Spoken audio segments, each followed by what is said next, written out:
Yeah, good morning, everybody. And from a cardiology point of view, especially you are interested in morphology and anatomy, this heavy septal defect is one of the most important thing to understand, learn, and actually know about it, and then learn about it. Because unless you know this morphological variant in detail, you will not be able to image it. And after imaging, you need to know what are the things which are very important from the management point of view. And I don't know what book you read every time. I am sure you must be reading Morrison Adams, but as far as the morphology for heavy septal defect, the most important contribution and the book you have to read is Anderson. You read Anderson textbook and there is Anderson's morphology and beautiful pictures that will make you understand. And I don't know how many of you have a facility to see the more specimens, but if you can really see the specimen of heavy septal defect, you can understand the subject very well. So this is a subject where the morphology plays a very important role in understanding the defect. So now,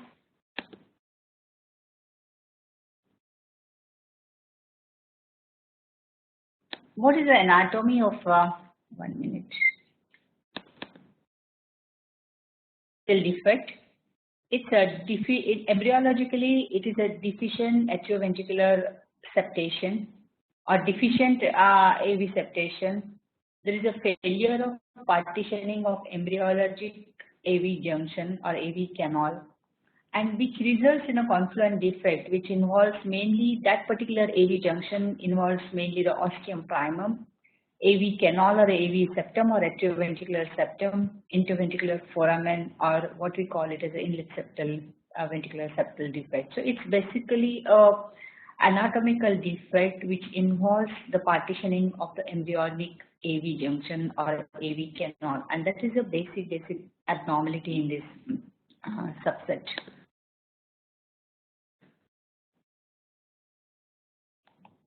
So as a result, what happens? We have deficient AV septation. We know they are not normal AV walls.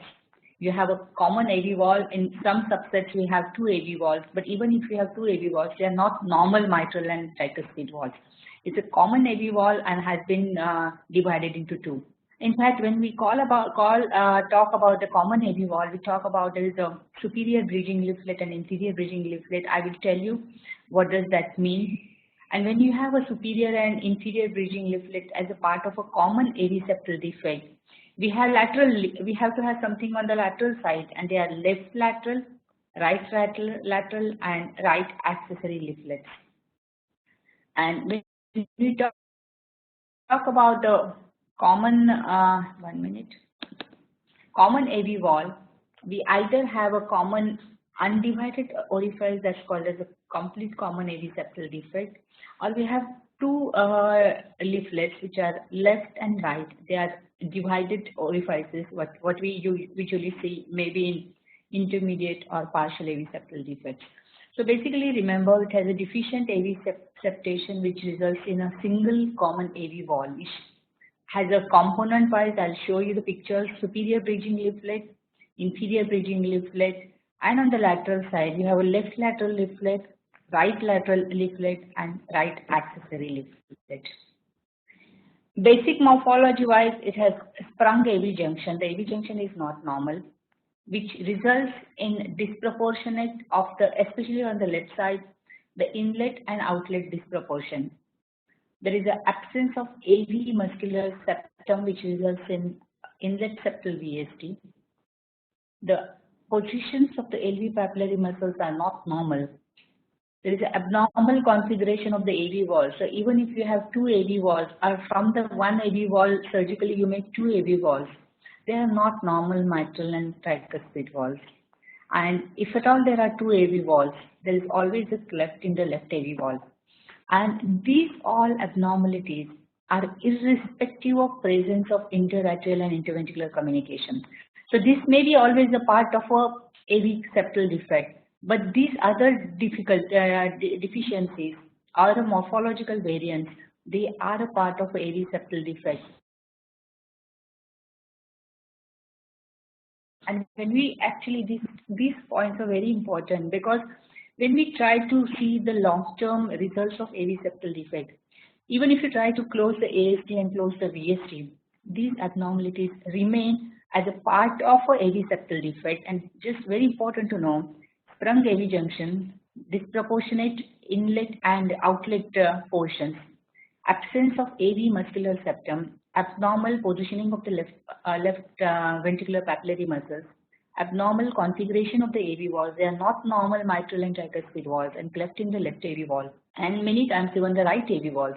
And these morphological variants remain irrespective of presence of interatrial and interventricular communication, and therefore even if you close interatrial and interventricular communication, these abnormalities remain, and they have a major impact on long-term outcomes after surgical repair of AV septal defect. Now, what are its associations clinically? You know that it's associated with high association with left or right atrial isomerism or heterotaxy syndrome with associated pulmonary and systemic venous abnormalities. They are associated with ventricular hypoplasia if you have a unbalanced AV septal defect, especially they are associated with heterotaxis. There is a variant with either a DO or tetralogy who have inlet septal VSDs or a complete AV septal defects, and it has its own consequences. And when we know that they have especially in double outlet right ventricle, you have a association with complete AV septal defect or a large inlet kind of a ventricular septal defect. Many times they are not suitable for a two ventricle repair, and we may have to consider for a single ventricle repair. So these associations need to know what are the management. Now just see what we talk about the superior bridging and inferior bridging leaflet. So this is simple AV wall. You have a superior bridging leaflet. You have an inferior bridging leaflet. This is a connecting tongue, and this is mainly about the common AV wall. Then we have a right mural leaflet or right inferior leaflet and left mural leaflet, and there is an additional leaflet on the right side which gets attached to the right ventricular wall. So remember, a superior bridging leaflet, an inferior bridging leaflet, a left mural leaflet, a right mural leaflet, and an anterior superior leaflet. So this is mainly a pictorial diagram of a common AV septal defect, and you have superior this common connecting tongue which is attached to the crest of the interventricular septum and which tries to make the ventricles balance, unbalance, or what I'll talk to you about the RASTELLI classification, how the connecting tongue and its attachment tells you about the RASTELLI classification. So just remember this diagram. So the same thing, this is a superior bridging leaflet, this is an inferior bridging leaflet, this is a left mural leaflet which is attached to the free wall of the left ventricle. This is a right mural leaflet, and this is a right posterior leaflet, and this is a connecting tongue. And it is a crest of the interventricular septum, and the RASTELLI classification depends upon whether this crest is attached to the connecting tongue or superior bridging leaflet is attached to the crest of the interventricular septum. So this is a pictorial or echocardiographic demonstration of a common AV septal defect.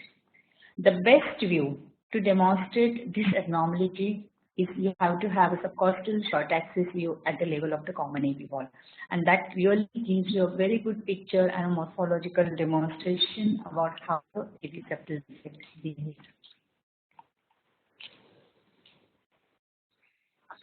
I'll show you little different views. Now the subcostal short axis view at the level of the common, at the level of the AV wall. See the superior bridging leaflet, the inferior bridging leaflet, is the connecting tongue, and this connecting tongue is attached to the crest of the interventricular septum, and when it is attached to the crest of the interventricular septum, you call usually RASTELLI classification A, which usually results superior bridging leaflet, inferior bridging leaflet, left lateral leaflet, right lateral leaflet, and a right accessory leaflet which attached to the pre-wall of the right ventricle, and usually it is classified as a type A and large. Usually it results in two balanced ventricle, and this is a very important thing from management point of view, mainly because it results into two good size balanced ventricles for management and ventricles. What is RASTELLI classification? We know we have type A, B, and C. I just now showed you type A, that is a caudal attachment of the anterior bridging leaflet through the connecting tongue to the crest of the interventricular septum. So just see it again. This is RASTELLI type A, where the superior bridging leaflet with the help of a connecting tongue is attached to the crest of the interventricular septum. So usually this is a RASTELLI type A. Now type B, you have a caudal attachment of the bridging leaflet into the papillary muscles of the right ventricle. I'll just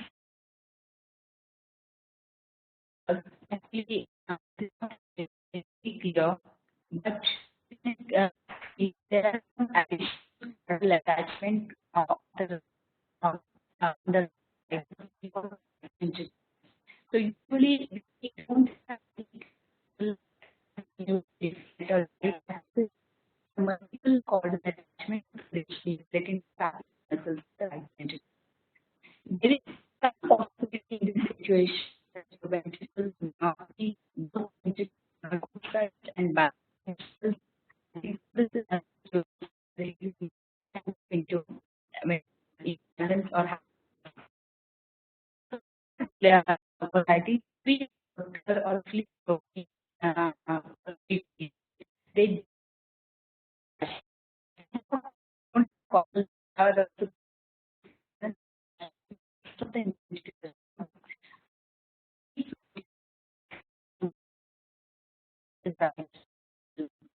evolve.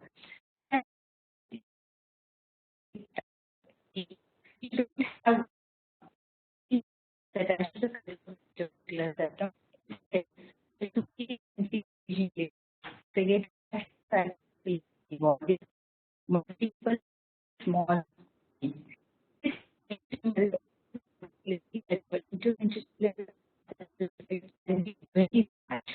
and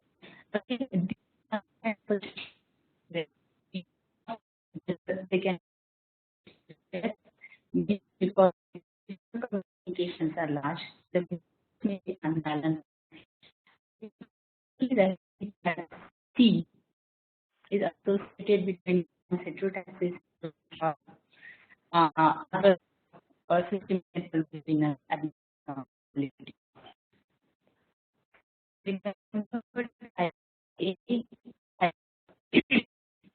Caudal attached into through common connecting tongue. These two ventricles, and as we know, the time is very that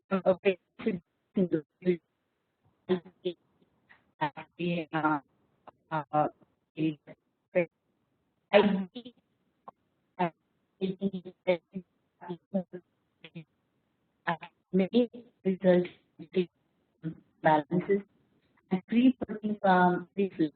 Yes, multiple complex to the right ventricular lateral wall.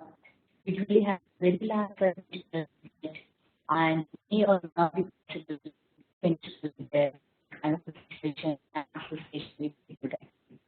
So remember this the normal specimen is normal LVOT wall.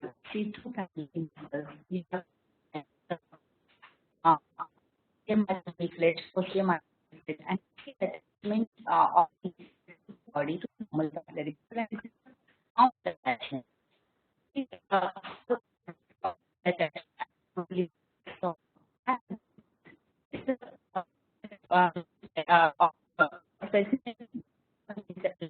And these are normal lateral wall, but these are usual leaflets. And if you see the body, so you can see the caudal attachment muscle. There is no mitral wall. You see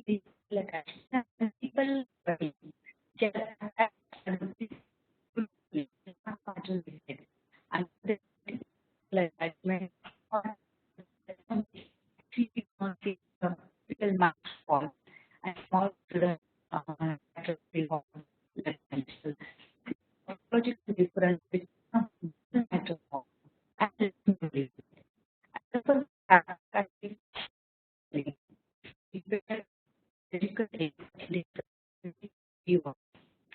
Even they try to create this amount of quality among the natural world. So your quality are never normal. After we get normal muscle or like a normal heart, it's always a plural leaflet. Some attachments of the body to the particular form and even system, they can't be changed. Morphologically, there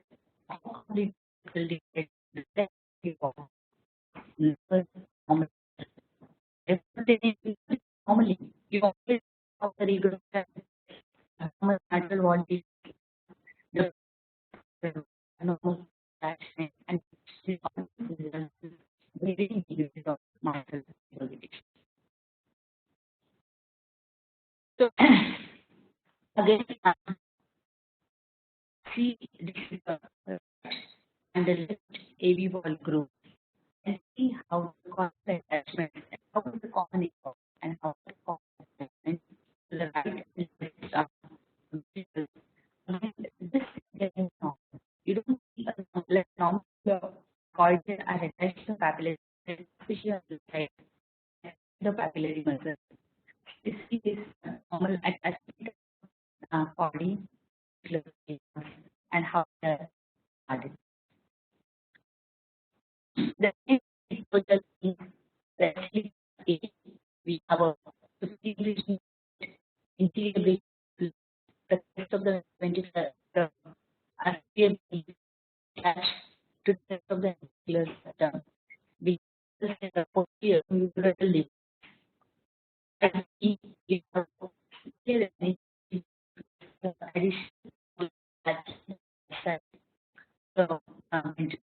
and see floating is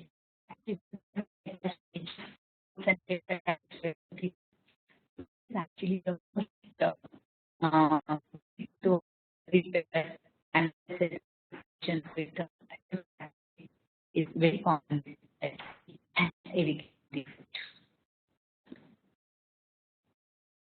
this is very of course will start with complete septal defect and how to special of the work and this results into what are they? I was talking about the picture. There are other options complete traditional we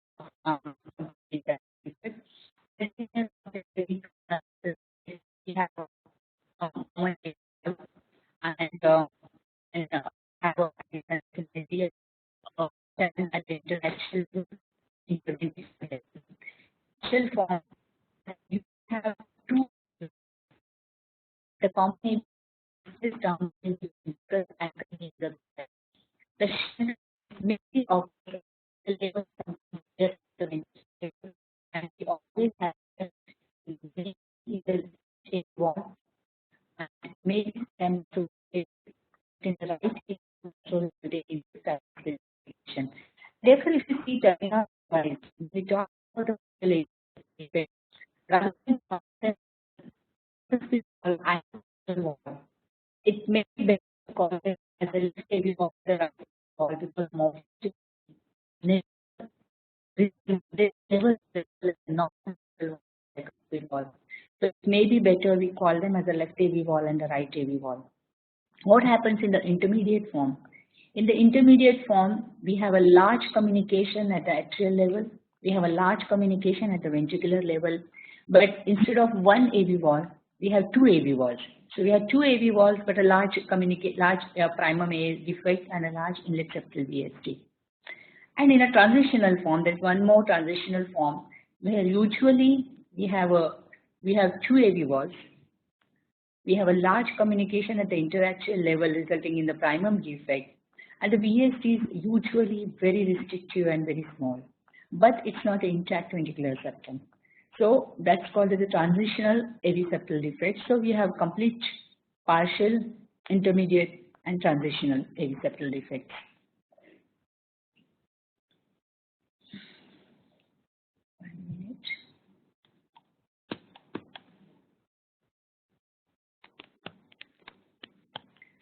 Sorry, what is happening? I think there were too many figures from multiple places and just didn't work. No, and when we see the echo finding wise in patients with complete AV septal defect, they have deficient inlet portion of the interventricular septum. There is an inferior displacement of the AV wall. This is not at a normal position, and that's called as the unsprung position of the common AV wall. There are lack of two separate wall rings at different distances from the cardiac apex. Attachment of the left half of the common AV wall to the ventricular septum, which results in abnormal orientation of the wall in LVOT. And as we normally see, the mitral wall doesn't have any kind of a caudal attachment to the interventricular septum. But in patients with complete AV septal defect, the left AV wall or the left mural leaflet has some attachment to the interventricular septum, and that usually creates or results in abnormal orientation of the wall into the LVOT, and that results in complete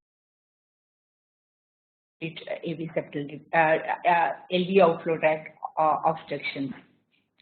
Now, when we see the preoperative assessment of these patients of the wall, what is very important? What is the size of the VSD? How is its morphology? Usually they are like an inlet septal VSD, but sometimes they have a muscular extension, and especially if you have a free floating leaflet like in type C, you really have very large interventricular communication.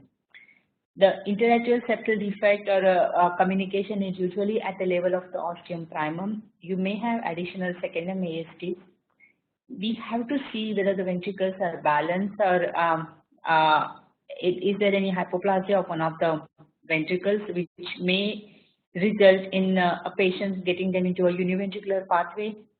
Then degree of LVOTO obstruction and what is causing the LVOTO obstruction, associated malformations, AV wall anatomy and function, what is the RASTELLI classification, because by and large, if you have a RASTELLI type A, with two good sized ventricles and a connecting tongue which is attached to the crest of the interventricular septum, on long-term follow-ups, the results are the best because these are the AV septum, common AV walls where the septation is surgically easier and may result in less abnormal AV walls in future. If there is a regurgitation, what is the mechanism of regurgitation and how many are the papillary muscles, which tells us about the long-term LVOT obstruction.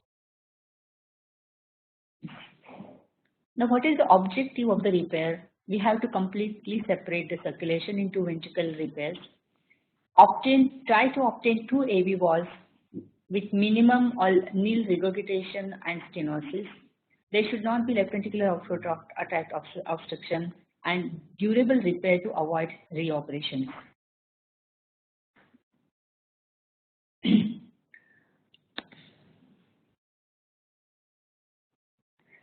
So this is usually a four-chamber view. You see a large interatrial communication, you see a large interventricular communication, and usually there is a single AV walls, and which results in, this is very typical, and morphologically if you see, or embryologically, where is the defect? The defect is at the AV junction, and this AV junction results in large interatrial communication, large interventricular communication, and you don't have two AV walls, you have a single AV wall leaflet, and they will have to create two AV walls. And I won't go into the surgical details, you have a separate talk on that, whether you have a single patch technique or a two patch technique, and what are the long-term results depending upon the each patches. And by and large, always try to see whether you have any AV wall regurgitation, where the AV wall regurgitation is coming from, and is it possible to address this AV wall regurgitation at the time of surgery itself. Now, this is a very, very, very important thing. I will talk to you about that and see how the LVOT looks, because this aorta, actually the aorta has to be here. Because of this abnormal AV wall position, the aorta has got superior, and which is causing an elongated LV outflow tract. And this is a very typical feature of a complete AV septal defect. In fact, it happens even in partial AV septal defect, not only in complete AV septal, and that is mainly because this is the unsprung position of the aorta. The aorta has to be here, which which doesn't make a normal LV outflow tract this elongated, but this aorta has gone up, and therefore it causes an elongated LV outflow tract. It doesn't move, forget about it. So consequently, what happens? Elongated LV outflow tract, and that causes the gooseneck deformity of LV outflow tract. Common AV wall fibrous annulus instead of separate AV wall annuli, and anterior unwedging position of the aorta. And this is what I call it as, see what is normal. Normally your aorta is here, and when you try to measure the distance between the mitral annulus to the apex and apex to the aorta, usually this distance is normal because your aorta, you have a mitral aortic continuity and aortic position is here.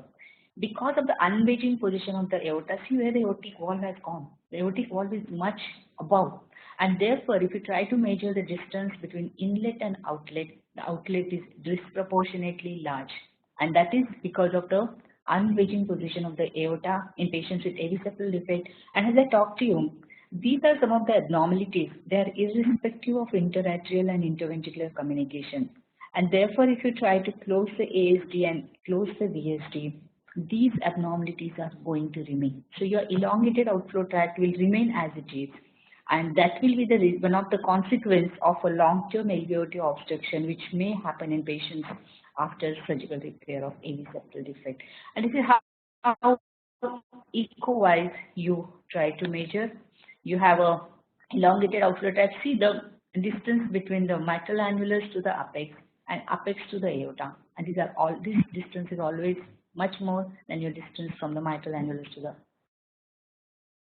apex, and this is how it looks in the four-chamber view. So that is a gooseneck deformity of the LV outflow tract, and sometimes because of this elongated outflow tract, you may get LVOT obstructions after the surgical repair. The another mechanism why the LV outflow tract abnormalities may happen is mainly because the abnormal distribution of papillary muscles. I'll just show you diagrammatically what happens. There is a counterclockwise rotation of the LV papillary muscles. The left side mural leaflet is short mural leaflet. There is a displacement of anterolateral papillary muscle, and these papillary muscles usually support the bridging leaflet. And because they are abnormal, their support to the bridging leaflet is never normal. Now normally what happens, this is our anterolateral papillary muscle, this is our posterolateral papillary muscles. In patients with complete AV septal defect, what happens, there is a counterclockwise rotation of the papillary muscles. So instead of having these papillary muscles, the papillary muscles become like this. And your bridging leaflets have the attachment to these papillary muscles. Eventually, they result in LV outflow tract abnormalities. So these are multiple ways why the LV outflow tract obstructions may occur in patients with AV septal defect. You have a abnormal attachment of the papillary muscles. They are not normal. You never see a papillary muscles like this in patients in normal hearts. They are abnormally oriented. Second thing, one of the leaflet, most commonly it is a left-sided AV wall. After correction also, you have double orifice walls or abnormal attachment of the caudal tissue to the LV outflow tracts. These are another ways, and usually even after complete repair of the AV septal defect, these kind of abnormal, we always say that is a septophobic wall. You never see caudal attachment of the left AV wall to the interventricular septum. But in patients with complete AV septal defect, you have septophilic left AV wall, and therefore the abnormal attachment of the left AV wall to the interventricular septum may result in abnormal LVOT and LVOT obstructions in future. The primary chordae may get attached to the interventricular septum. The secondary chordae arise from the base of the superior bridging leaflet and get attached to the LV outflow tract. There is isolated tunnel narrowing mainly because of the gooseneck deformity of the LV outflow tract and a thick secondary chordae. So LVOT is never normal in patients with complete AV septal defect, and always there is a possibility that they may develop LV outflow tract obstruction after surgical repair. So what are the risk factors for reoperation? Suppose you develop suppose they develop LV outflow tract obstruction. Clinically, if the age is the age for repair is less than 3 months, associated aortic arch obstructions. If you are dealing with AV septal defect in association with heterotaxy syndrome, if you have accessory wall tissue, abnormal structures of the left AV wall, secondary chordae attachment to the LVOT, and either you have a membranous or muscular subaortic obstruction. So these are the risk factors for reoperation for LVOT.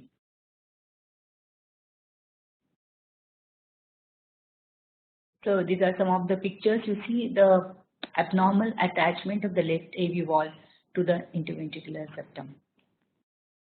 What are the other causes of subaortic obstruction? You may get discrete subaortic shelf, get progressive LV, the septal hypertrophy, and abnormal caudal attachment of the superior bridging leaflet to the left ventricular outflow tract. Okay. Now coming to, in short, partial AV septal defect, best seen in parasternal and subcostal short axis views and even 4-chamber views, may have significant mitral regurgitation because of the cleft in the left AV wall. As I showed you, LV papillary muscles are rotated in counterclockwise fashion, and usually they may have double orifice mitral wall rather than a single orifice mitral wall. So usually you have distinct mitral and tricuspid wall annulus, but you have a component like primum ASD. Sometimes you may have just an inlet VSD and the intraarterial septum is intact. Usually there is a cleft in the anterior mitral leaflet and septal tricuspid leaflet, which results in varying degrees of regurgitation. So this is a very, I think, this is a 4-chamber view. You see a interarterial communication. You have 2 AV walls and you see regurgitation from both the AV walls. You see a cleft in the left AV wall, anterior mitral leaflet, cleft in the septal tricuspid leaflet. And this cleft, especially from the mitral wall, is best seen in parasternal short axis view.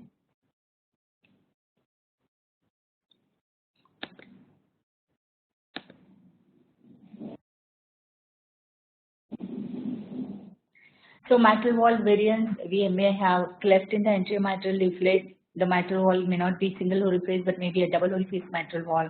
And we may have single papillary muscle of the left ventricle and absence or small. In the presence, usually have an absent or small mural leaflet.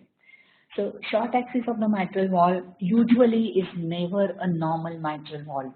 It's a triangular mitral wall orifice and not elliptical. As I said, when you try to divide the common AV wall into left and right, the left AV wall never resembles a normal mitral wall.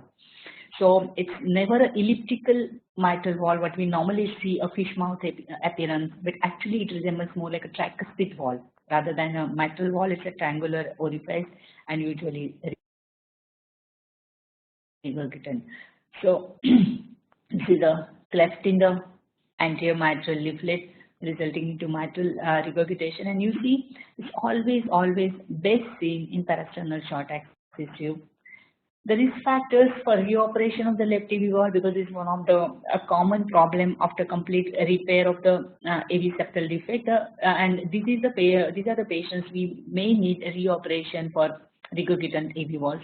Again, if you have age less than 3 months, non-downs, usually downs have a good AV septal anatomy and the regurgitations are less after surgical repair. The patients with non-down have a high incidence of persistent need a reoperation for AV wall regurgitation. Deficient left lateral leaflet dysplasia, complex AVSD, especially RASTELLI type 3, which have a free-floating leaflet. And if you have a pre-operative AV wall regurgitation, which is more than grade 3, These are the subsets where these patients may need a reoperation for left AV wall. Now, double orifice mitral wall is a significant entity.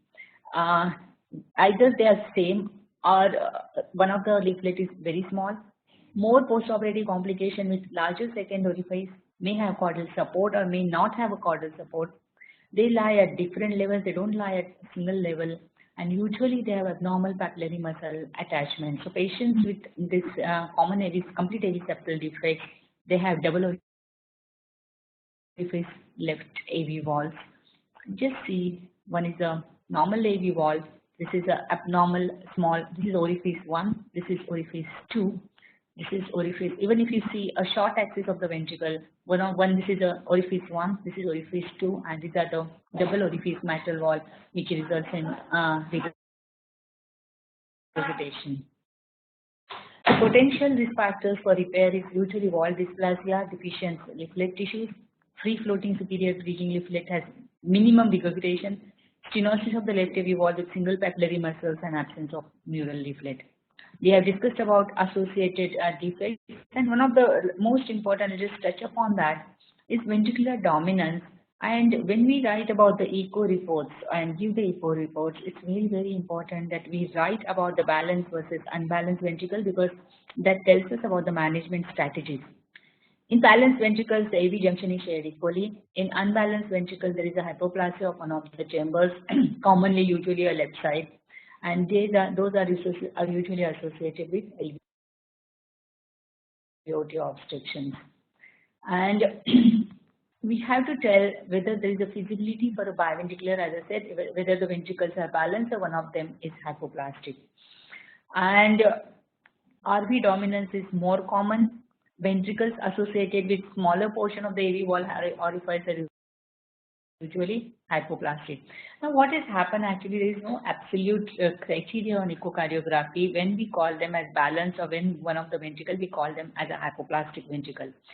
So most of why this happens, because most of the criteria for ventricular hypoplasia, they are always in relation with hypoplastic left heart syndrome or aortic stenosis, and those are not valid in the setting of left ventricle compression by volume overloaded right ventricle, especially in patients who have a large size interactive communication.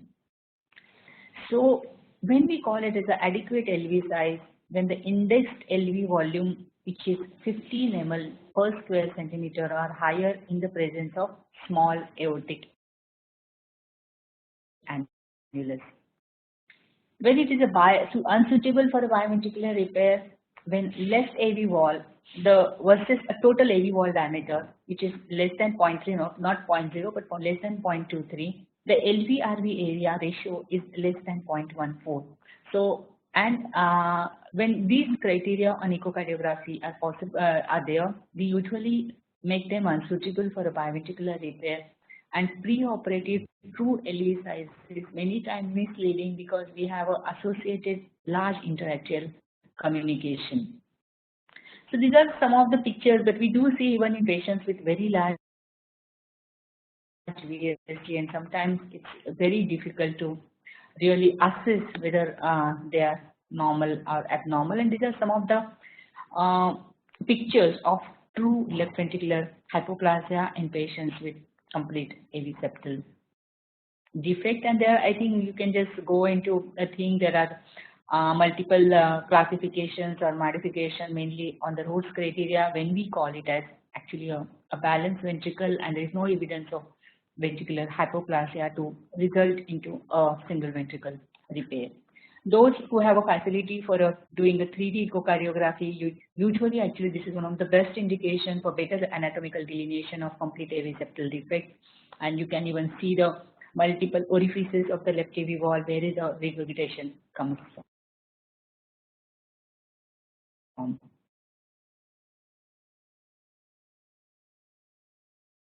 In between, but I think we need to know the complete morphology and anatomy of AV septal defect, and read it from Anderson. Wonderful pictures and beautiful demonstration of complete AV septal defect. So thank you very much.